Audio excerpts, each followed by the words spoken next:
So these two phrases have damaged a lot of marriages and relationships. And in our counseling sections with many couples, we find surprisingly that these phrases are used even more frequently on daily basis without the people involved knowing the impact of the damage that this is causing in their relationship. So I'm going to give you these two phrases and show you what to do instead of using these phrases to build your relationship rather than destroying it. Now, if we are meeting for the first time, I want to introduce myself to you. I'm Dr. Michael Agrona, and I run the beautiful marriage garden together with my wife, Dr. Mary Agrona. And our goal is that we want to see homes that are enjoying the love that God meant relationships and marriages to be. Now, there are two phrases that often in our time with couples we hear them use that has led to the collapse of many marriages. And here are the phrases. It goes along the lines, you never listen to me. So you never, and then an action. Or you are always doing this. So it starts with you never or you are always, and then an action follows. So a wife might say to the husband, you never help me at the kitchen. Or a husband might say to the wife, you never support me on my goals. Or you are always discouraging me, or you are always negative, you are always nagging. Now, there is a deep-seated problem with this kind of communication, especially during times of disagreement. Now, let me help you understand the impact and what is actually being communicated when you say to your spouse, you never or you always do XYZ. There are two parts of this communication. One, there is an issue that you are intending to communicate. So the issue in the example of a wife who says, you never help me at the kitchen, the issue is that she feels she's not being helped enough at the kitchen by her husband. So she's trying to communicate that issue. So not being helped at the kitchen is the issue. But in her communication, she now brings another aspect of the communication, which now focuses on the person. So you never. Now the recipient or the person receiving the message is thinking, oh, you never, meaning I am the problem. So his mind is not on the issue that needs to be resolved.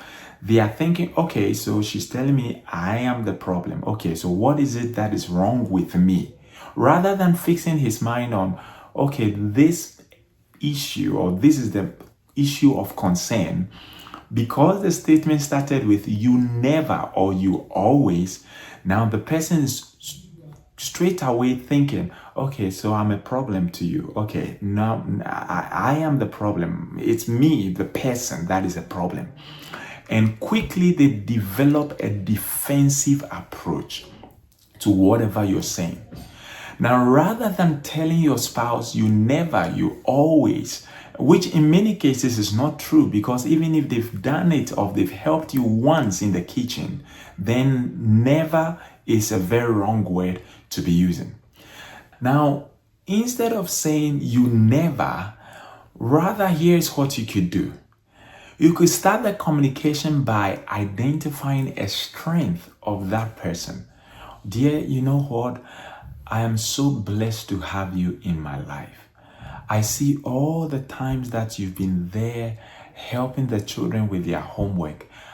I don't take that lightly. I want to really appreciate you. I know I've not told you this before, but I feel it's the right time for me to express my gratitude to you. These children will be so proud of you. Now, immediately you do that, you've opened the person's heart to be more welcoming to the next things you'll be saying. And Jesus uses this in his letters to the church in the book of Revelation. He starts with commending them for something they are doing right. Now, once you've commended the person for particular strength or your spouse, you can now take things up a little further and explain how you yearn for your relationship to grow. So things like, oh dear, I have been thinking how best we can build on our communication together. I know life is busy, you're at work, I'm also working, we come back, we are tired and so on. But I've been reminiscing all the times when we're dating, how we used to check up on each other. And I think it's something we should bring back. So you have straight away put your desire to see the relationship forward. Now, when you come with your complaints, it's no longer about your interest. It is not seen as your selfish interest. It's seen in the context of the good of your home. All right? I'm hoping you're getting this.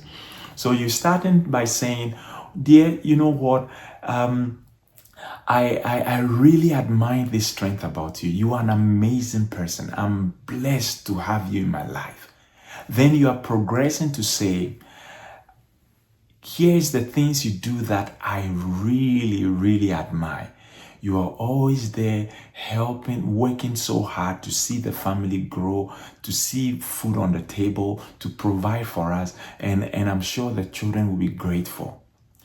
Then once you've pointed out their strength, you now want to progress and mention how important your relationship with one another is to you and how you want to see it improve. So a simple statement like, I've been thinking of how best we can develop our love life. You know, when we're dating, we were always checking up on each other. Now life is busy and we are unable to do that. And I'm thinking for the past few days, how can we bring that back to life? Now you can progress to talk about the issue at hand. So maybe the issue is that you don't get a lot of help. You might say, dear, I would really love it if you give me a helping hand in the kitchen. I'm thinking because of our busy schedule, that might be a good time for us to be able to connect and talk about how things are going in our lives and what we can do together, have fun together. And so what you are doing is to draw the attention of your spouse that it is not just for my selfish interest. I'm thinking of our growth. So if you come to the kitchen, that will be the opportunity for us to be able to touch base each time. That can be our moment together. And while they're at the kitchen, if you say, dear, can you please pick the colander for me? He sure wouldn't say no. He's going to give you a hand, right? Now, while putting this across, you need to realize that people don't change in a moment. They might not change at the spur of the moment, but you need to be more welcoming, more accommodating, and helpful in the process. After that communication, once a while they are watching telly while you are cooking, I'm giving this as an example. You might go and say, dear, here's carrot for you. Oh, what are you looking at? Do you want to come to the kitchen? Let's have a chat on what you're looking at. And so you are ending up communicating your intent and helping draw your husband to or your spouse to where you are hoping to get him or her to without coming across as negative and defensive. Now, I'm going to encourage you to take these practical steps, implement them rather than simply saying, you never help me. You never listen to what I tell you. You are always taking to your own ideas. You would get much better results by going the approach of acknowledging their strength, telling them how important your relationship is to you and how you're thinking of your improvement. Then you launch out to talk about what you think, if done differently, would help grow your relationship together. So I hope this video has been helpful to you. Let me know in the chat comment what your strategy for sharing your grievance with your spouse is, other than you never and you always do this and that. I hope to see you in the next video. Once again, beautiful marriage garden, and we wish you the very best as you nurture your love relationship with your spouse. Stay blessed.